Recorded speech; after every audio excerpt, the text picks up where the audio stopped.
আমি আজিৰ এই কাৰ্যসূচীটো লোৱাৰ প্ৰধান কাৰণ হ'ল যোৱাটো বছৰে বছৰে অৰুণাচলীয়ে আমাক যি কৰিছে এইখিনি কথা নকওঁৱে আৰু এই চলিত মাহত দুটাকৈ অসমৰ উটান যুৱকক পশুপক্ষীৰ দৰে হত্যা কৰিছে। সেই হত্যাই মানে অসম কঁপাই গৈছে।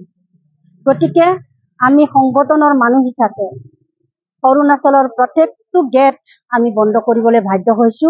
যেতিয়ালৈকে এই ভূটান যুৱক দুজনক কিয় হত্যা কৰিলে আৰু কিয় হত্যা কৰিব লগা হ'ল এইখিনি বিচাৰ নোপোৱালৈকে আমি অসম অৰুণাচলৰ পথবোৰ আমি এতিয়া বন্ধ কৰিবলৈ বাধ্য হৈছো। অৰুণাচলৰ কিবা এটা ষড়যন্ত্ৰ আছে বুলি ভাবেন? ষড়যন্ত্ৰ আছে বুলিতো এতিয়া ভাবিব লাগিব, কাৰণ সিদিনালৈকে আমি অসম অৰুণাচল বিশেষকৈ আমাৰ মিচিং আৰু খাদীসকল ভাই ভাই আছিলো। আমি এটা প্ৰদেশ বুলি ভাবিছিলো, কিন্তু আজি তেওঁলোকে দেখুৱাই দিছে যে তেওঁলোকে জংঘলত থাকি সম্পূৰ্ণ জংঘলীয়া হৈ গৈছে। পশুপক্ষীৰ দৰে ইহঁতৰ আচৰণবিলাক হৈছে। দুজন যুৱকে পেটৰ তাৰণাত হাজিৰা কৰিবলৈ যোৱা দুজন যুৱকক অত্যাচাৰ কৰি প্ৰচাৰ কৰি হত্যা কৰিব পৰা জাতিটো কেনেকুৱা জাতি হ'ব লাগিব বা অঞ্চলটো কেনেকুৱা জাতি হ'ব লাগিব, তাকে মই আপোনালোকৰ চেনেলৰ যোগেদি মই গৰিহণা দিছো। তেওঁলোকে এই অত্যালীলা এই হত্যাকাণ্ড কিয় কৰিলে আৰু তেওঁলোকে উচিত ব্যৱস্থা কৰি অৰুণাচল চৰকাৰে এই হত্যাকাৰীক ফাঁচি দিবলৈ আহ্বান জনাইছো। অৰুণাচলত যাবৰ কাৰণে আমাক পাছ লাগে, আমাৰ অসমত আহিবৰ কাৰণে পাছ নালাগে, এন্তে ফ্ৰীকে আহিব পাৰে। ইয়াত কি ক'ব বিচাৰে? এইটো অসম চৰকাৰ বা ভাৰত চৰকাৰৰ এই নিয়মখিনি আমি বুজি পোৱা নাই। তেওঁলোকে আমি অসম অৰুণাচললৈ সোমাব লগা হ'লে জন্তুৰ দৰে আমাৰ পাছ লাগে। তেওঁলোকে অসমত বিভিন্ন জেগাত বিচৰণ কৰিবলৈ তেওঁলোকক একো প্ৰতিবন্ধক নাই। গতিকে এইখিনিও আমাৰ মানে আঁতৰ হৈ ৰ'ল যে চেন্ট্ৰেল চৰকাৰে কিয় তেওঁলোকক ইমান সুৰক্ষিত কৰি ৰাখিছে।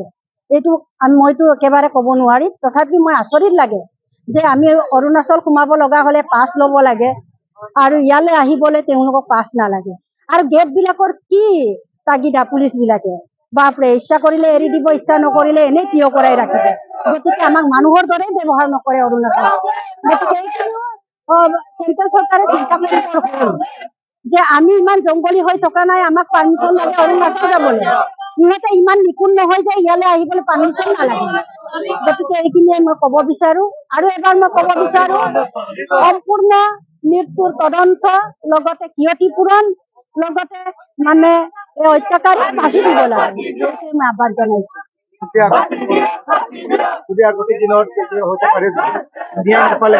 ন্যায় নাপালে কি কৰি যাব?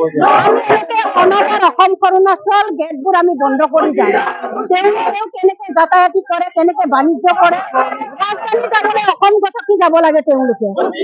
এইখিনি ৰাস্তা আমি বন্ধ কৰিবলৈ বাধ্য হ'ম।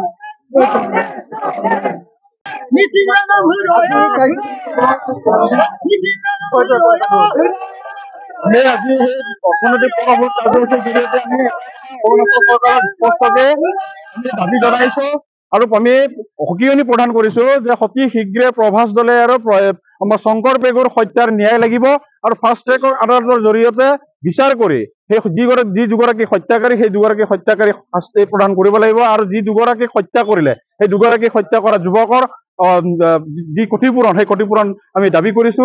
আৰু আমি এটা কথা স্পষ্টকে জনাব বিচাৰিছো যে যদিহে সেই দুগৰাকী হত্যা কৰা যুৱকৰ যদি উচিত বিচাৰ নহয়, তেতিয়াহ'লে আমি আজিৰ সেই কাৰ্যসূচীত যি ধৰণে আমি ৰূপায়ণ কৰিছো, ইয়াতকে আমি অনাগত দিনত সঠিক জংগী আন্দোলন আমি গঢ়ি তুলিবলৈ বাধ্য হ'ম। আৰু অসমত বহু আমাৰ অসমীয়া যুৱক যুৱতীয়ে কৰ্মৰত অৱস্থাত আছে। এই কৰ্মৰত অৱস্থাত থকা যুৱক যুৱতীৰ ব্যক্তিসকলক বা আমাৰ যুৱক যুৱতীসকলক সুৰক্ষিত কৰিব লাগিব আৰু নিৰাপত্তা প্ৰদান কৰিব লাগিব, তাক আশ্বস্ত কৰিব লাগিব অৰুণাচল চৰকাৰে। আৰু আমি অসম চৰকাৰৰ মাননীয় মুখ্যমন্ত্ৰী গৰাকীক আমি সেই গোটেই বিষয়টো হস্তক্ষেপ কৰিবৰ কাৰণে আমি দাবী জনাইছো। অতি শীঘ্ৰে অসম চৰকাৰে অৰুণাচল চৰকাৰৰ লগত বহি এই গোটেই বিষয়টো এটা সুনিশ্চিতভাৱে অসমৰ পৰা অৰুণাচলত বসবাস কৰি থকা কৰ্মসূত্ৰে কাম কৰি থকা যুৱক যুৱতীসকলক সুৰক্ষিত আৰু নিৰাপত্তা প্ৰদান কৰিব লাগিব। আৰু যি দুগৰাকী হত্যা কৰা হ'ল যুৱকক, সেই দুগৰাকী যুৱকৰ হত্যাৰ উচিত বিচাৰ হ'ব লাগিব। আৰু যি দুগৰাকী হত্যাকাৰী সেই দুগৰাকী হত্যাকাৰী ফাঁচি হ'ব লাগিব। আৰু অনাগত দিনত এই হত্যাকাৰী হত্যা বন্ধ কৰিব লাগিব অৰুণাচল চৰকাৰে। অন্যথা আমি গম পাইছো যে অৰুণাচলৰ নিচি সম্প্ৰদায়ৰ দুজন যুৱকে যে প্ৰভাস দলে যোৱা 18 জুন তাৰিখে হত্যা কৰিছিল চিম্ফুত, আৰু যোৱা 13 জুলাই তাৰিখে নিচি যুৱক এগৰাকী ৰয়িঙত আমাৰ যি পেগু আমাৰ শংকৰ পেগু হত্যা কৰিলে ৰয়িঙত কৰ্মৰত অৱস্থাত। সেই দুগৰাকী ব্যক্তিক আমি চিনাক্ত কৰা হৈছে। ইতিমধ্যে আমি গম পাইছো জেল হাজতলৈ প্ৰেৰণ কৰিছে। অকল জেল হাজতলৈ প্ৰেৰণ কৰিয়েই শান্ত থাকিলে নহ'ব, তেখেতসকলক উচিত শাস্তিৰ কাৰণে ফাঁচি দিয়াৰ এটা ব্যৱস্থা গ্ৰহণ কৰিব লাগিব, অন্যথা অনাগত দিনত ইয়াতকে জংগী গণতান্ত্ৰিক আন্দোলন গঢ়ি তুলিবলৈ বাধ্য হ'ম।